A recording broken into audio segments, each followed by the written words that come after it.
Salut frères et sœurs, je suis le frère Daniel, bienvenue à ce témoignage, chapitre 1, mes antécédents. J'étais un catcheur et lutteur professionnel, je suis né dans une famille chrétienne, mes parents étaient membres de l'église pentecôtiste appelée Dieu est bon. Mon père était un serviteur dévoué dans cette église, je suis né dans une famille de 8 enfants, tous mes frères et sœurs étaient membres de cette église évangélique de Dieu est bon. Durant mon enfance j'assistais à l'église et chantais dans la chorale de l'école de dimanche. Quelque temps plus tard j'ai commencé à diriger la chorale, mais l'ennemi qui est le voleur savait que j'avais reçu un appel de Dieu. En revanche il a réussi à détourner ma vie du dessein de Dieu. Néanmoins, le Seigneur est finalement intervenu et m'a arraché de la main du diable, et donc j'ai grandi dans une maison chrétienne. Mais la Bible dit que la mauvaise compagnie corrompt le bon caractère. C'est ainsi qu'au fil du temps j'ai été influencé par la mauvaise compagnie lors de mon adolescence. Par ailleurs, quand je grandissais je m'intéressais à la lutte. C'est ainsi que j'ai rejoint la discipline olympique et le style de catch gréco-romain. Au fil du temps, j'ai commencé à participer aux compétitions du niveau national. Au fur et à mesure que j'évoluais, je commençais à participer aussi dans la compétition internationale, au travers le continent africain, et donc j'ai participé en plusieurs compétitions, précisément dans 9 pays africains, et dans de compétitions différentes, étant donné que le fétichisme est une pratique courante chez les lutteurs nationaux. Beaucoup de mes adversaires étaient dans l'occultisme. Partant de ce fait je perdais souvent beaucoup de matchs, et donc il fallait que je trouve une solution face à cette situation qui perdurait. Chapitre 2. Mon initiation à l'occultisme, et mon voyage vers la civilisation sous le fleuve Congo.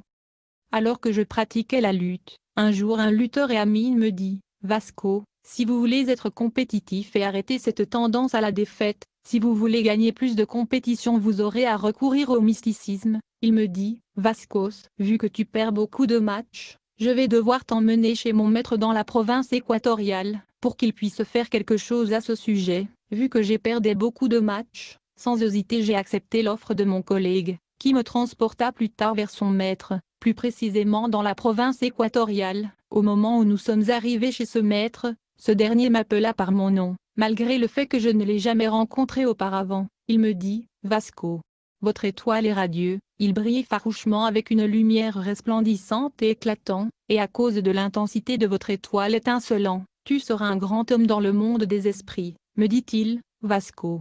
Il est évident que vous êtes venu à moi pour beaucoup de problèmes, mais je sais parfaitement pourquoi vous êtes venu. » Cet homme a commencé à me parler de la cause et motif de ma visite avant même que je ne lui en parle. Après cela, il m'a dit que nous devrions nous rendre à la ville voisine de Basanknsu, précisément dans la rive du fleuve Congo, pour une cérémonie d'initiation. Sans tarder nous nous sommes rendus dans la ville voisine, et nous avons loué un hôtel dans la ville non loin du fleuve. Quelques jours plus tard alors que nous séjournions dans cet hôtel, il m'a demandé de lui rejoindre dans la nuit au bord du fleuve pour le rituel d'initiation. Rapidement nous l'avons rejoint le long du fleuve dans l'obscurité. Nous avons dû attendre jusqu'à minuit, qui est une heure stratégique pour des activités sataniques. En effet, la manipulation satanique contre l'humanité s'accentue à minuit, car à cette heure stratégique il y a accélération et intensification des activités sataniques, et il y a également de patrouilles démoniaques sur la terre. Et donc quand il était minuit, ce dernier alluma des bougies et il a commencé à faire la prière magique et les formules incantatoires. Après avoir récité les incantations et des conjurations, il a pris son bâton qui avait de la sculpture artistique. Sans tarder il le frappa sur le fleuve Congo. Par conséquent, nous avons commencé à sentir un vent violent et très fort qui a surgi sur le fleuve. Ensuite, nous avons vu quelque chose dans le fleuve. Ceci bougeait et se dirigeait vers nous. L'objet inconnu venait avec grande vitesse. Quand il s'était rapproché de nous, j'ai découvert que c'était un énorme serpent. Sa taille était mythique, semblable à celle de l'anaconda. Cette serpent démoniaque semblait mythologique et légendaire. Une fois que le serpent atteignit la berge du fleuve où nous faisions de rituels, aussitôt il ouvrit grandement sa gueule. C'était terrifiant de voir ceci. Tout de suite ce maître occulte m'ordonna d'entrer dans la gueule de ce serpent, mais j'avais refusé catégoriquement, parce que j'avais peur. Mais ce maître insista que je devais entrer dans la gueule du serpent. Il m'assura que rien de mauvais n'allait m'arriver. Finalement je suis entré dans l'eau et je suis entré dans la gueule du serpent. Mon ami qui m'avait amené et son maître m'ont également rejoint dans la bouche du serpent. Dès que nous sommes tous entrés dans la bouche du serpent, en une fraction de seconde, nous nous sommes retrouvés à l'intérieur d'une voiture qui roulait dans un monde mystérieux et inconnu. Ceci s'était produit en un clin d'œil, je ne savais pas où nous étions et où nous allions. Alors que cette voiture roulait dans ce boulevard, J'avais des questions dans mon cœur et je me demandais ce qui s'était passé. Je ne sais pas si cette voiture était le serpent dans laquelle nous étions entrés. J'avais remarqué que ce monde mystérieux était éclatant, et il y avait beaucoup de lumière. Après avoir roulé pendant un certain temps, nous sommes finalement arrivés devant un mur. À vrai dire, nous étions à la périphérie d'une ville qui était entourée d'un mur. Nous étions à l'extérieur de cette enceinte qui englobait ce royaume mystérieux. Il y avait une énorme porte devant nous qui menait dans la ville. Quand nous sommes descendus de la voiture, j'ai remarqué que le sol dans cet endroit mystérieux était élastique, mais le mur et la porte de la ville étaient en or. Tout ce que je voyais était doré. En effet, tout dans cet environnement était construit en pierres précieuses. Puis le maître mystique nous a demandé de descendre de la voiture et de nous agenouiller. Ensuite il a fait la prière magique et le formule mystique. En conséquence la porte dorée de la ville fut ouverte. Enfin nous sommes entrés dans la ville, et nous avons continué d'avancer dans ce monde inconnu. Alors que nous avancions, j'ai vu un grand nombre de personnes dans un endroit qui ressemble à un établissement pénitentiaire. Il me semblait être un centre de correction. Les gens que j'ai vus dans cette prison avaient des chaînes sur eux. J'ai demandé à ce maître mystique, qui sont ces gens? Et pourquoi sont-ils pris en captivité? Pourquoi sont-ils enchaînés?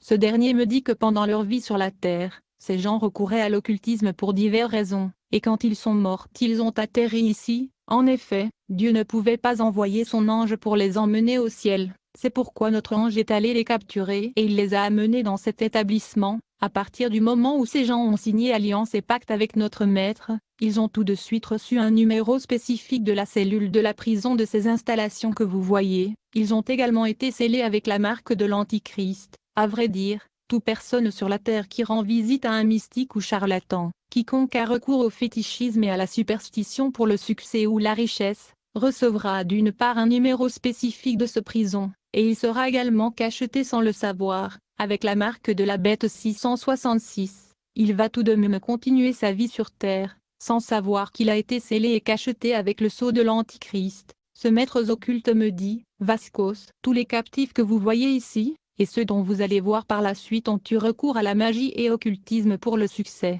Ils ont vendu leur âme à notre maître Lucifer, et ceci est leur récompense. Après ces explications, nous avons quitté cet endroit et nous avons continué notre parcours dans cette dimension inconnue. Plus tard, j'ai vu une autre prison qui était pleine de captifs enchaînés. On m'a dit que ces gens étaient des voleurs pendant leur vie sur Terre, mais ils ont recouru à l'occultisme pour exécuter leurs vols et braquages avec efficacité. Pour cette raison, quand ils sont morts, l'ange des ténèbres les captura et les amena ici. Très souvent nous les utilisons, je veux dire, nous les envoyons en mission sur la Terre. Étant donné qu'ils étaient des voleurs et des braqueurs sur Terre, nous les transformons en souris et nous les envoyons sur Terre pour attaquer les finances de gens. Toutes les fois que nos dispositifs et satellites de surveillance et observation nous indiquent que quelqu'un devient de plus en plus riche sur Terre, pour voler son argent nous transformons ces captifs en rats et nous les envoyons sur Terre pour voler l'argent des gens qui émergent financièrement, et donc ces captifs opèrent comme des démons sur la Terre quand ils sont envoyés dans de diverses missions. Alors que nous continuons notre voyage dans ce royaume sous le fleuve Congo, plus tard nous avons vu des femmes en prison avec des enfants sur le dos. On m'a dit que c'était des femmes qui avortaient sur la terre. Quand elles sont mortes, elles ont été capturées par l'ange de l'obscurité et sont amenées ici, alors que nous nous déplacions dans cette civilisation mystérieuse. J'ai vu un endroit plein des enfants. Je me demandais qui étaient ces enfants et que faisaient-ils ici? Je fus informé que ces bébés ont été avortés sur la terre par les femmes. Le maître occultiste me dit, quand les femmes consultent un médecin indigène pour avorter, les enfants avortés ne meurent pas, ils sont transportés dans le monde marin et sont gardés ici. Quand d'autres femmes sur la terre visitent les féticheurs pour les bébés, nous prenons ces enfants et nous les plaçons dans l'utérus des femmes qui sont à la recherche de bébés. Par ailleurs, ces bébés viennent dans ces familles avec des missions précises et spécifiques, de sorte qu'ils apportent des difficultés, des malheurs et des ennuis là où ils sont nés. D'autres apportent la malchance, le chagrin et la calamité à la famille où ils sont nés. Ils peuvent s'infliger des maladies afin d'affecter les finances de la famille. Ils peuvent causer des querelles entre leur père et mère. Dans ce monde invisible j'ai vu la prison de femmes, qui ont résolu à la magie afin d'attirer les hommes riches à les aimer. On m'a dit qu'elles s'étaient liées à ces hommes spirituellement dans des alliances. À chaque fois que leur partenaire meurt, elles ne dureront pas sur la terre car elles sont liées à eux par alliance. Elles vont les rejoindre sans tarder. En gros, la plupart de ces captifs que j'ai vus dans ces prisons du royaume sous-marin dans le fleuve Congo avaient la marque de la bête 666 sur leur front, et ils avaient reçu ces marques dès le moment où ils sont entrés en alliance avec les démons par la visite chez un mystique et médecin indigène, et ils ont simultanément obtenu le numéro de leur prison, alors qu'il était quand même sur la terre. Pendant que nous avons continué notre voyage dans cette partie de la ville, nous sommes arrivés dans un endroit où il y avait beaucoup des hommes. Ils étaient nombreux. Le mystique m'a fait savoir que ces hommes étaient des pasteurs qui recouraient à l'occultisme, pour avoir une grande église, de l'argent et de la renommée, me dit-il, quand ces pasteurs viennent nous contacter afin d'avoir la foule et le pouvoir d'accomplir le miracle. Nous leur donnons cela, en retour, nous leur scellons avec le sceau de l'Antichrist, qui est la marque 666. En plus de cela, ils reçoivent le numéro de la cellule de leur prison. Plus tard, quand ils mourront, l'ange des ténèbres va les capturer et va les ramener en prison dans ce royaume des eaux. Bien-aimé, j'ai vu toutes sortes de prisons avec toutes sortes de gens dans ce monde sous le fleuve. Si je devais parler de tout ceci en détail, il faudra beaucoup de temps pour finir de raconter ces choses. Même les gens qui ont recours à l'occultisme pour la promotion dans les entreprises et les corporations étaient là. Chapitre 3. Ma rencontre avec la reine de côte du fleuve.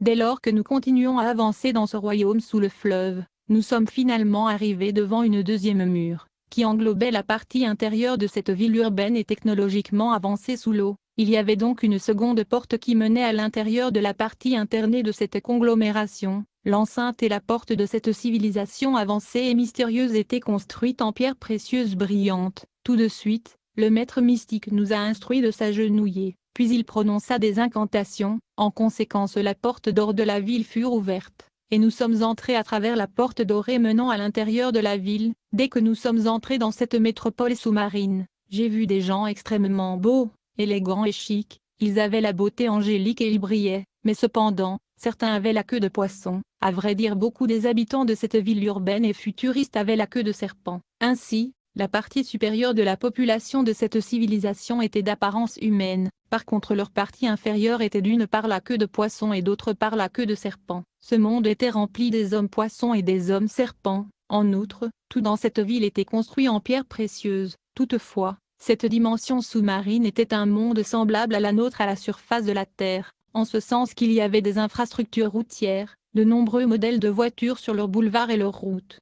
Ces voitures sont aussi sur la Terre. Il y avait des maisons dans cette ville qui ont été construites avec de la pierre précieuse. J'ai vu des aéroports et des avions dans ce monde sous le fleuve. Comme nous observions ce royaume marin, j'ai vu un endroit où il y avait une fête, et les gens qui étaient moitié poissons et moitié serpents buvaient du sang humain, qui est le vin de ce royaume sous-marin. En outre, j'avais remarqué que depuis mon arrivée dans ce monde mystérieux, il n'y avait pas de jour et de nuit, et je ne pouvais pas connaître l'heure. J'ai pensé que notre visite avait lieu et se passait le jour même où nous sommes débarqués dans ce monde, mais en réalité nous avions déjà passé plusieurs jours dans ce royaume, bien que je ne pouvais pas le sentir. En fait, j'ai passé 2 semaines dans le royaume marin qui est sous le fleuve, mais je ne pouvais pas le réaliser quand j'étais là. Au cours de notre voyage dans ce monde de sirènes et de tritons, nous avons voyagé à travers des municipalités et de cantons de ce monde technologiquement avancé, rempli des hommes poissons et des hommes serpents. À la fin, nous sommes finalement arrivés au palais royal, devant une très belle dame qui avait beaucoup de cheveux.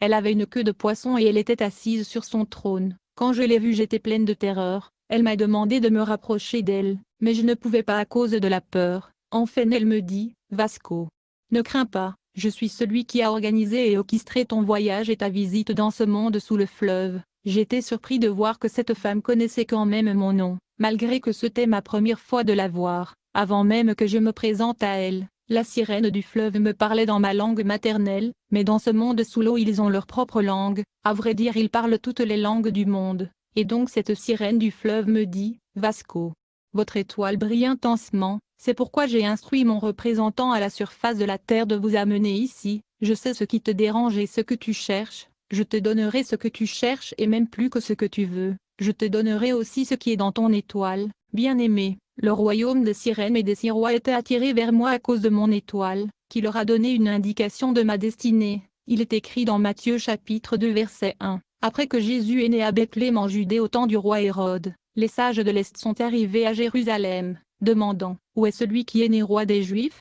Nous avons vu son étoile à l'Est et sommes venus l'adorer. Puis Hérode a appelé secrètement les mages et a appris de l'heure exacte où l'étoile était apparue. Ainsi le royaume sous-marin était après moi à cause de mon étoile resplendissante et brillante. Alors, cette sirène qui était la reine et la déesse de fleuve Congo me dit, Vasco, je dois entamer ta cérémonie d'initiation. Puis elle m'a demandé de tendre ma main, ce que j'ai fait. Après, elle a récité les prières magiques. À la suite de cela, une coupe d'or contenant du sang était apparue sur mes mains, puis elle m'a alors demandé de boire le sang qui était dans la coupe d'or. Quand j'ai bu ce sang qui était dans la coupe d'or, je me suis senti fortifié par une force qui m'avait envahi. Elle me dit, Vascos, ceci est l'alliance que j'ai conclue avec toi. Elle me dit, je vous donne un pouvoir qui sera supérieur, je vous donne aussi un esprit protecteur, il vous aidera et vous gardera, quoi que vous ayez besoin il va informer mon royaume de cela. Ensuite la sirène m'a baptisé avec un nouveau nom. Quand j'ai été baptisé et habilité par la reine de fleuve, j'ai remarqué que mon ami qui m'a amené dans ce royaume manifesta de la jalousie. En fait, le monde des ténèbres est divisé, les serviteurs du diable se testent mutuellement le pouvoir tout le temps. Puis la déesse du fleuve me dit, Vasco, je vous nomme comme représentant de tout le royaume des eaux et des affluents dans tout le pays. J'étais heureux d'entendre ceci parce que cela signifiait le pouvoir et la puissance. En revanche, quand mon ami a entendu ceci de la part de la sirène du fleuve, il était dérangé. Il dit à la déesse du fleuve, Votre Altesse, j'ai toujours été avec vous, mais vous ne m'avez jamais donné ce genre d'autorité. Mon ami vient juste d'arriver et vous lui avez donné tout ce pouvoir. La reine de côte du fleuve lui a répondu, L'étoile de votre ami Vasco est resplendissante, et il brille plus fort et plus intense que le tien, c'est pourquoi je lui ai donné cette autorité. Alors la sirène m'a donné une casserole, qui était en fait un avion. Elle m'a aussi donné un pentacle d'invocation. Frères et sœurs, beaucoup des avions que vous voyez sur la terre ne sont pas des avions mais de cercueils,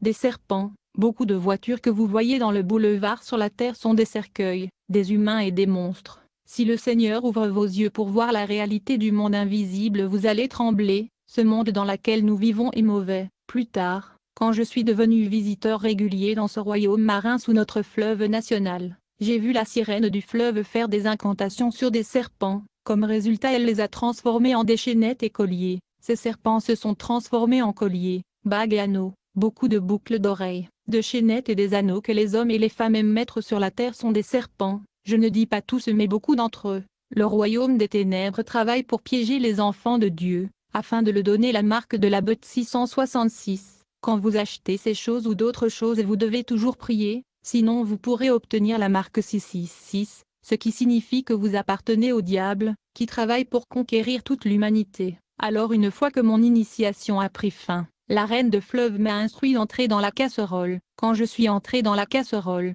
en un clin d'œil j'ai émergé à la surface de la terre, et j'ai atterri hors de la dimension sous-marine. Je ne pouvais plus voir la casserole. Immédiatement j'ai réalisé que j'avais atterri dans la province du Bas-Congo, au lieu de la province équatoriale qui se trouve dans le nord-ouest du pays où je vivais. J'étais inquiète et je me demandais pourquoi j'avais atterri dans la province du Sud, car toutes mes affaires se trouvaient dans la province équatoriale.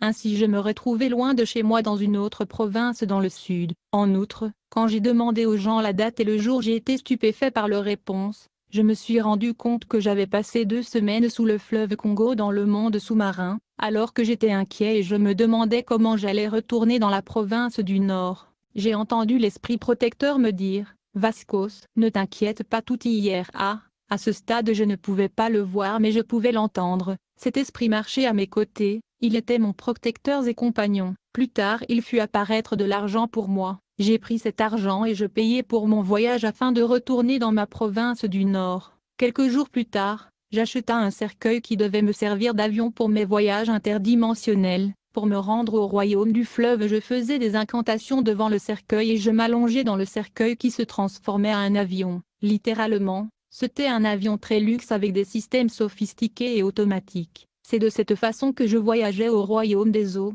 pour assister à des diverses rencontres de satanistes, qui étaient en alliance avec les sirènes et les hommes poissons des différentes villes et royaumes marins de notre pays. Bien-aimés, vous ne devez pas ignorer que sous le courant qui est proche de votre voisinage, il y a une ville moderne et des municipalités urbaines, gouvernées par une sirène qui est un représentant du diable. Il faut savoir que sous le lac et le lagune qui traversent votre région, il y a un royaume comportant de métropoles des esprits des eaux, il y a des châteaux de sirènes, qui sont des dynasties qui influencent votre ville. Sachez que dans le fleuve qui traverse votre pays il y a des métropoles urbaines et des agglomérations avancées. gouverné par des sirènes et des hommes à queue de serpent. Tous les pays et villes côtiers sont sous l'influence de sirènes et des esprits marins. J'étais le représentant de la déesse du fleuve Congo. Je travaillais aussi avec la sirène qui était le souverain de tout le royaume de fleuves et affluents du continent africain. Chapitre 4. Mon devoir et mes missions pour le royaume de fleuves. Dans ma première mission pour la reine du royaume de fleuves, je fus chargé de provoquer un accident de circulation, parce qu'il y avait un besoin du sang humain dans le royaume de fleuves, qui est considéré comme du vin dans le royaume des sirènes. Ils ne l'appellent pas du sang mais plutôt du vin. Avant mon déploiement dans le champ, la reine m'appela pour m'avertir qu'elle avait beaucoup des agents, qui étaient positionnés le long du boulevard national. Leur but était de faciliter les accidents de circulation dans la route nationale. J'étais donc supposé travailler avec ces esprits, qui étaient positionnés dans la route pour causer des accidents. Plus tard, je me suis rendu vers le boulevard national, et je me suis mis à installer un embuscade très tôt le matin sur la route, autour d'un ruisseau qui passait sous le boulevard. En effet, il y avait un monstre marin dans ce ruisseau qui était l'agent de la reine de côte du fleuve. Comme nous devions collaborer pour causer cet accident, je lui ai expliqué la mission que la déesse m'avait confiée. Le monstre était censé m'aider en se transformant en un chien. Il était supposé atterrir au milieu du boulevard, devant la première voiture qui allait rouler dans le boulevard ce jour-là au petit matin. Ainsi donc, le jour J j'étais dans le temple devant le miroir magique, qui montrait le boulevard, précisément dans la section où j'avais installé l'embuscade pour causer l'accident. Le monstre était supposé se transformer en un chien afin d'ensorceler le conducteur de la première voiture que nous attendions. Ce matin-là, alors que nous attendions avec suspense, très rapidement nous avons vu une voiture qui approchait la section du boulevard où j'avais installé le piège. Mais à vrai dire, cette voiture Jeep qui roulait dans la route nationale et se dirigeait vers notre embuscade, transportait un pasteur et ses membres qui revenaient d'une retraite de prière dans la montagne. On observait la voiture qui venait tout droit vers notre embuscade, quand soudainement nous avons eu une communication du royaume marin. C'était un appel de la reine du fleuve, qui nous alerta d'enlever l'embuscade que nous avions installée dans la route nationale. J'étais étonné. J'ai demandé à l'esprit protecteur pourquoi étions-nous supposés enlever l'embuscade. Il me dit, Vasco, nous devons d'abord obtempérer aux ordres et instructions de la reine, ensuite nous pourrons poser des questions et discuter plus tard. Comme j'étais responsable de cette opération, j'ai demandé au monstre marin de retirer l'embuscade installée dans le boulevard et de dégager la route. Ce dernier a immédiatement retiré le piège de la route. Aussitôt, la voiture passa transportant ses enfants de Dieu passa avec toute liberté. Quelque temps plus tard, la sirène du fleuve me dit, Vasco, quand on vous dit de faire quelque chose, faites-le sans poser des questions. Si une de ces personnes qui étaient dans cette voiture était morte et que son sang avait fini dans notre royaume, vous ne pouvez pas imaginer la calamité et les ennuis auxquels nous ferions face. Il y aurait eu des problèmes et des dégâts pour tout le monde dans notre monde. Je ne pouvais pas saisir le sens de ce que disait la reine de côte du fleuve. Bien-aimés, nous devrions toujours remercier Dieu, car vous ne pouvez pas imaginer le niveau de protection et de sécurité qu'il nous offre. Ces gens dans la voiture auraient pu mourir ce jour-là. C'est seulement la foi dans le Seigneur Jésus-Christ qui les a sauvés. Le salut n'existe en aucun autre nom, car il n'y a pas d'autre nom sous le ciel donné aux hommes par lequel nous soyons sauvés. Et c'est ici le témoignage, Dieu nous a donné la vie éternelle, et cette vie est dans son Fils. Celui qui a le Fils a la vie et celui qui n'a pas le Fils n'a pas la vie. Frères et sœurs, soyons reconnaissants pour la protection que le Seigneur nous fournit. Il est écrit, entre ses portes avec action de grâce et ses parvis avec louange. Rendez grâce à lui. Bénissez son nom, car l'Éternel est bon, sa bonté est éternelle, et sa fidélité à toutes les générations. Ma deuxième affectation, l'estampillage de la marque de la bête et l'attribution du numéro de cellule. Bien-aimés, en ce temps de la fin le diable travaille à la conquête de l'humanité entière. Il travaille de plusieurs façons en mettant de pièges contre les enfants de Dieu. Tout homme qui tombe victime de ces dispositifs sera cacheté avec la marque de la bête 666, qui est le sceau de l'Antéchrist. Le diable marque les hommes avec le sceau de l'Antichrist, afin de différencier les gens qu'il a gagnés dans cette guerre contre le royaume de Dieu, et ceux qui appartiennent à Jésus-Christ. Le sceau de l'Antichrist indique que vous lui appartenez. Quand je suis devenu un féticheur, je fus instruit de recevoir tout le monde dans mon temple et de résoudre leurs problèmes. Ainsi donc les gens me rendaient visite pour la promotion, les femmes venaient pour l'avortement, d'autres venaient pour se marier avec des gens riches, les voleurs venaient se protéger. D'une part je devais résoudre leurs problèmes, d'autre part, je devais les cacheter avec la marque 666, et donc quiconque venait me consulter pour la promotion, l'argent, les succès et ainsi de suite, recevait le sceau de l'Antichrist qui est la marque de la bête. La Bible dit dans Apocalypse 14 verset 9. Et un troisième ange les suivit en criant à haute voix, si quelqu'un adore la bête et son image, et reçoit sa marque sur son front ou sa main, il boira aussi le vin de la colère de Dieu, versé sans dilution dans la coupe de sa colère. Et il sera tourmenté dans le feu et le soufre en présence des saints anges et de l'agneau. Frères et sœurs, mon affectation consistait donc à mettre la marque de la bête sur ces gens qui venaient me consulter. En conséquence, ils recevaient leur numéro de cellule du monde sous-marin. En ce temps de la fin, quand un homme rend visite à un mystique, un charlatan ou marabout, il va recevoir la marque de la bête. Cette marque signifie qu'il appartient au diable, car le diable met toujours sa signature sur tout ce qui lui appartient. La marque de la bête 666 est la signature ou le cachet du diable pour signifier que vous lui appartenez. À la fin, ces gens qui obtiennent la marque de l'Antichrist mourront prématurément avant leur temps, et ils finiront par être captifs dans les prisons du royaume de mer. Ces captifs seront alors enrôlés dans l'armée de Lucifer, et ils seront envoyés sur la terre, comme des démons, afin d'exécuter diverses missions et provoquer la destruction. Je me souviens que beaucoup de nos diverses réunions occultes étaient centrées sur la guerre contre l'Église et la destruction du royaume de Dieu. Le diable nous avait dit que notre objectif principal était l'éradication de l'Église sur la terre, et la conquête de l'humanité entière. Nous devions vaincre le royaume de Dieu et obtenir le contrôle complet de la planète Terre. La Bible dit, depuis les jours de Jean-Baptiste jusqu'à maintenant le royaume des cieux subit de violence. Ce sont des violents qui s'en emparent. Dans le monde des esprits il y a beaucoup de violence et brutalité. Dans cette guerre spirituelle nous étions supposés gagner des âmes pour le royaume du diable.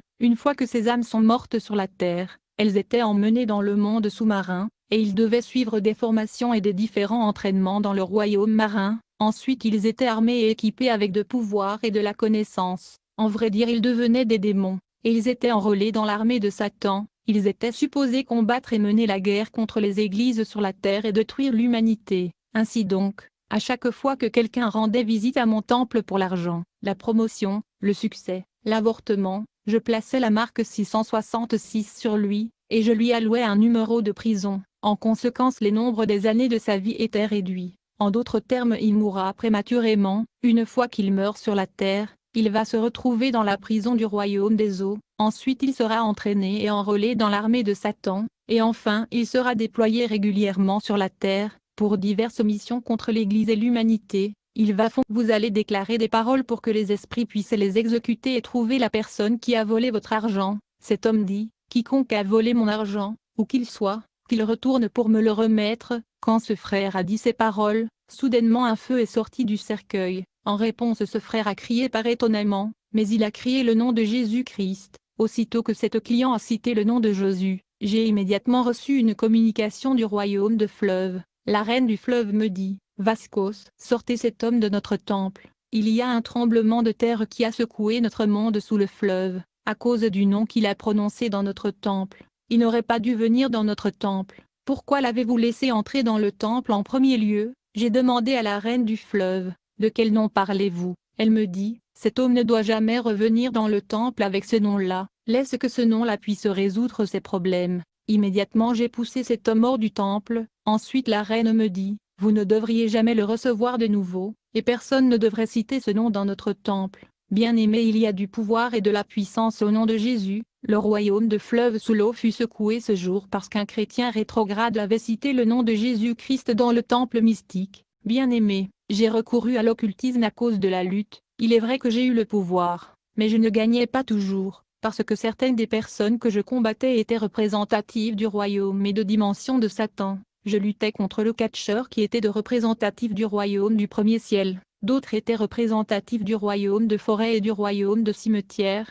J'étais juste un représentant du royaume du fleuve Congo. La lutte contre ces lutteurs qui représentaient ces royaumes et dimensions était dure. Les gens qui viennent assister aux compétitions de catch et de lutte sont envoûtés, parce que ces lutteurs sont chargés de voler les années de leur vie et leur chance. Nous volions aussi leur sang. Comme je continue à travailler pour le royaume de fleuve, je devais assister aux diverses réunions sous l'eau. Dans ce rassemblement sous l'eau, on nous instruisait d'attaquer les églises situées autour de votre emplacement, qui perturbaient nos activités. On devait trouver un moyen de le détruire. Je me souviens, il y avait une église dans le voisinage qui perturbait toujours mes activités dans le quartier. C'était une grande église. mais j'avais réussi à ensorceler le pasteur qui dirigeait cette église. Il alla désirer une sœur qui travaillait dans le service protocolaire de son église. Par conséquent, ils sont tombés dans la fornication, alors qu'ils étaient en acte sexuel en pleine infraction. Nous sommes parvenus à placer un bébé du royaume sous-marin dans l'utérus de la dame qui était protocolaire. Plus tard, ils ont essayé d'avorter ce bébé afin de cacher cet acte de fornication,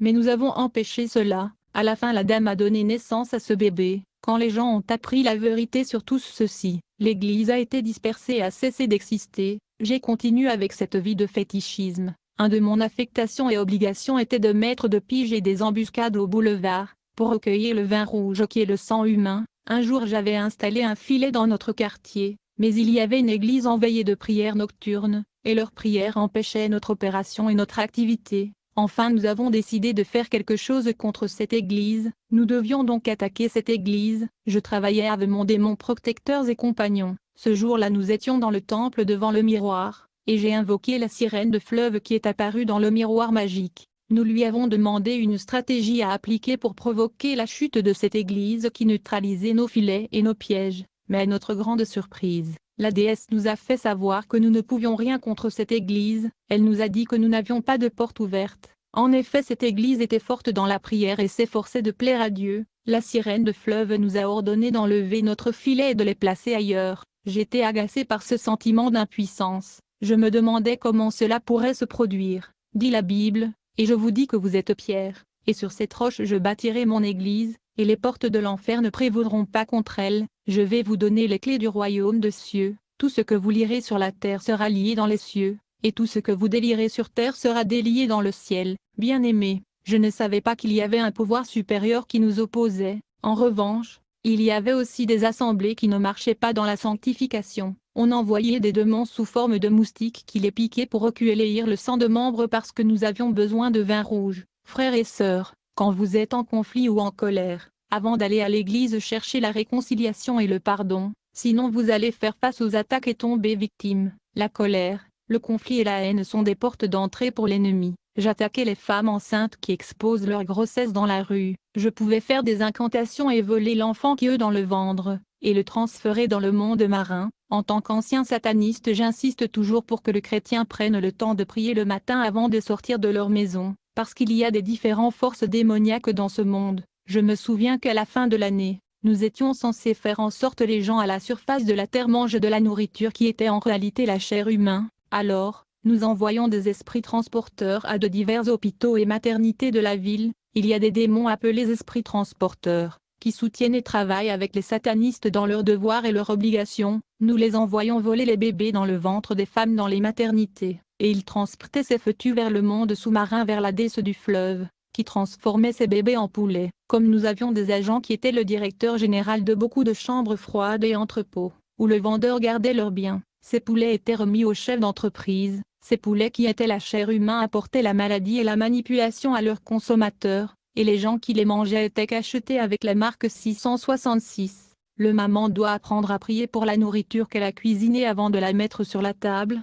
En plus de ceci, le chrétien doit comprendre qu'il y a des conséquences quand il mange sans prier.